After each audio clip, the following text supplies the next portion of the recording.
Coba kita hayati. Inilah induk dari induk segala ibadah, yakni zikrullah. Apa buktinya?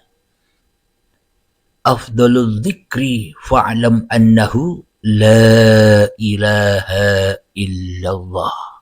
Seagung-agungnya zikir di dalam hatimu, tiadakan dirimu di hatimu bahwa yang ada hanyalah Allah. Itulah induk-induknya segala ibadah menurut Allah, bukan menurut manusia. Kalau menurut manusia kan amal-amalnya yang dikedepankan. Kalau menurut manusia kan sholat-sholat amalia badannya yang dikedepankan, bukan hatinya. Tapi Allah hanya memandang hatinya. Bila hatinya buruk, yakni dikuasai oleh uripe manungsane, ya buruk semua. Akan tetapi bila hatinya suci, yakni sudah kembali kepada uripe Allah, maka seluruh amal akan suci semua. Karena amalnya sudah bukan amal manusianya, tapi af'alnya Allah sendiri. Zatnya Allah sendiri. Asma Allah sendiri. Dan sifatnya Allah sendiri yang maha mengatur segala alam semesta ini, ya termasuk diri kita, ya diatur Allah, bukan kita bisa mengatur-atur diri kita sendiri. Jadi apalagi bukti bahwa sholat itu hanya menyesatkan manusia bila manusianya tidak zikrullah. Ketika sholat, manusianya yang diingat hanyalah dirinya yang sedang sholat, hanyalah dirinya yang bisa sholat. Sedangkan yang diingat di dalam sholatnya bukan Allah, tapi dunia, perkara-perkara yang selain Allah. Itulah fawailul lil musallin, bukan sholat namanya, tapi kerugianlah yang didapatkannya. Maka dari itu sholat bukan tujuan, bahkan menyesatkan bila tanpa induknya sholat. Apa? Zikrullah. Ketika sholat, zikrullah. Ketika sholawatan, zikrullah. Ketika zikiran, zikrullah. Ketika mandi, zikrullah. Ketika makan, zikrullah. Ketika mengendara, zikrullah. Ketika merokok, zikrullah. Ketika minum kopi, zikrullah. Ketika ke sawah, zikrullah. Maka bila zikrullah yang dikedepankan, induk dari segala induknya amaliyah ibadah kita, maka itulah keberuntungan. Jadi PR-nya adalah awaluddin ma'rifatullah, awalnya ibadah atau awalnya agama, yakni mengenal Allah. Apa sih zikrullah itu? Zikrullah itu yang mengenal Allah. Tanpa kenal Allah, tanpa jumpa Allah, tanpa menyaksikan Allah, tanpa melihat Allah, ya bukan zikrullah namanya. Bagaimana mungkin kita bisa ingat kepada yang kita tidak tahu? Bagaimana mungkin kita bisa berzikir, ingat kepada yang belum kita temui? Bagaimana mungkin kita bisa ingat berzikir kepada hal yang asing, hal yang goib, hal yang tidak nyata? Inilah bukti bahwa sholat kita sejak akil balik hingga setua ini, semuanya kosong sholatnya, tersesat sholatnya, celaka sholatnya. Fawailul lil musallin, ada dalilnya, tidak ngarang sendiri.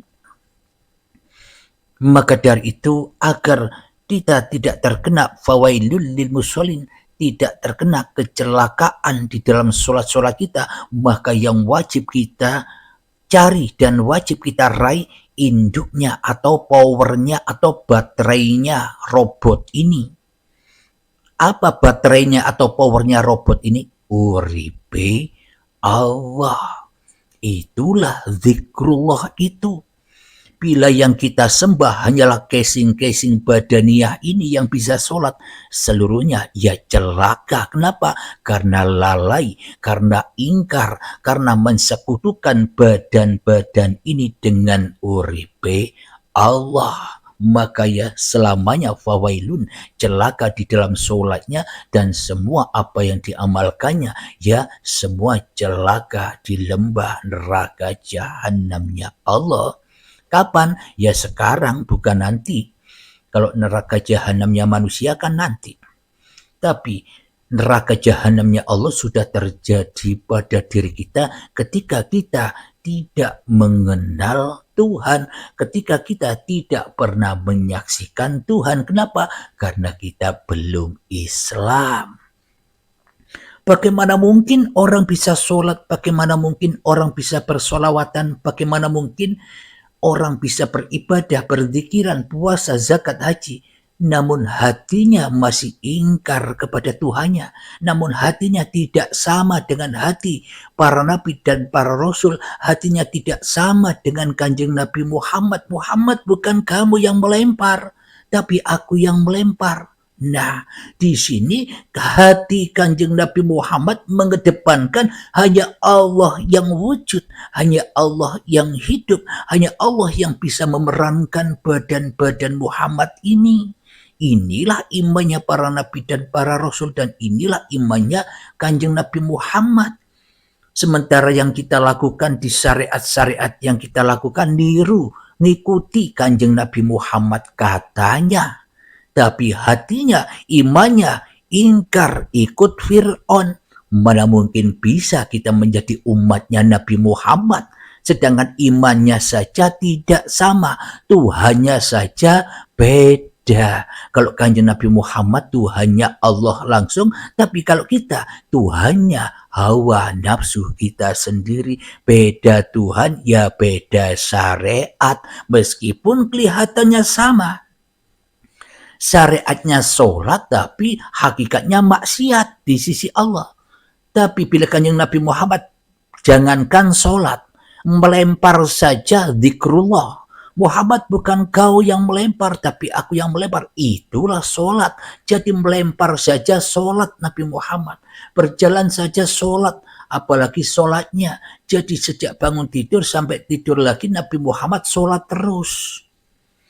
Duduknya sholat, makannya sholat, minumnya sholat, berkalamnya sholat, semuanya serba sholat. Kenapa?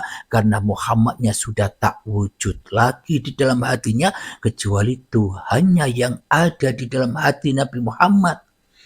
Sehingga Nabi Muhammad tak mampu lagi melempar. Jangankan sholat, melempar saja tak mampu. Inilah iman yang selama ini tenggelam terbelenggu oleh hawa nafsu kita sendiri, ya termasuk saya juga. Mari kita buktikan lagi di dalam Al-Quran. Coba buka di surat Toha ayat yang ke-14. Bismillahirrahmanirrahim. Innani anallah la ilaha illa ana fa'budni wa aqimis sholata li dzikri. Jelas sudah. Yang artinya sungguh aku ini Allah. Tidak ada Tuhan selain aku, maka sembahlah aku dan laksanakanlah sholat untuk mengingat aku. Jadi bukan sholatnya yang menjadi induk-induk dari segala ibadah itu, tapi zikrullah inilah induknya segala ibadah, induknya segala kehidupan, induknya segala zat, induknya segala af'al, induknya segala asma, induknya segala zat, sifat, asma, af'alnya Allah sendiri. Jadi yang dimaksud sholat itu bukan sholat-sholat seperti sholat 5 waktu itu di sisi Allah. Yang dimaksud sholat di sisi Allah itu ingatnya diri kita kepada Allah ketika kita sudah tak ingat lagi kepada diri kita, yang ada hanya Allah. Itulah sholat. Seperti hatinya Kanjeng Nabi Muhammad. Muhammad, bukan kamu yang melempar itu, tapi aku yang melempar. Itulah sholat itu. Itulah zikrullah, itulah induk dari segala induk-induknya ibadah. Bila kita sudah demikian, maka sucilah semua apa yang kita lakukan. Kenapa? Karena bukan kita lagi yang melakukan. Tapi bila kita yang merasa melakukan, maka najis semua. Sholatnya, sholawatannya, zikirnya, ibadahnya, puasanya, zakatnya, semuanya najis. Kenapa? Karena berdiri di dalam agama yang najis, agamanya iblis dan setan, agamanya hawa nafsu yang dikedepankan, zikrun nas yang dikedepankan, zikir kepada Abdul Halimnya, tahu bahwa hanya Abdul Halimnya pelaku seluruh ibadah ini, tahu bahwa diri Abdul Halimnya yang sebagai pelaku sholat-sholat ini, inilah agama yang sesat, inilah dzikrun nas itu. Jadi kalau kita memakai power dzikrun nas, maka fanahlah, maka hancur leburlah apa yang kita lakukan, sia-sia saja. Jadi maknanya sholat itu bukan induknya ibadah. Sekarang kita sudah tahu. Di sisi Allah loh ya. Kalau di sisi manusia induknya ibadah adalah sholat. Tapi kalau sholatnya tidak zikrullah, sholatnya nyembah dunia. Apa itu dikatakan sholat? Maksiat bro. Jangan kita unggul-unggulkan sholat dan ibadah kita. Inna sholati wa nusuki wa mahyaya wa mamati lillahi rabbil alamin. Jelas sudah. Sesungguhnya sholat dan ibadahku, bahkan hidup dan matiku, hanyalah milik Rabbul Alamin, Tuhan penguasa alam semesta.